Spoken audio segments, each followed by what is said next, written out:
How to fade to black in CapCut. Hello everyone, this is Sabrina here to help you today. So without any further ado, let's get right into the video. So first, open CapCut.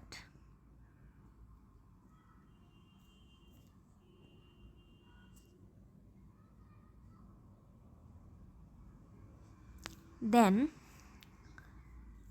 import a video or a photo.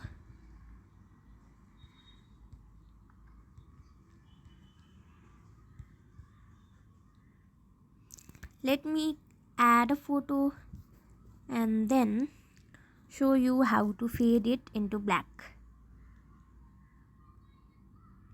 So simply tap on the photo or the video. If you have imported a video, then go to animations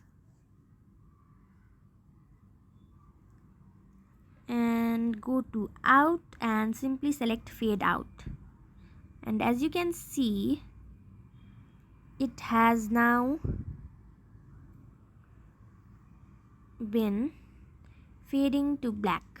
Like, let me show you from the first. So yeah, that's it. Thank you for watching this video. Make sure to like, share and subscribe to our YouTube channel. If you got any questions, comment them down and I'll catch you in the next one.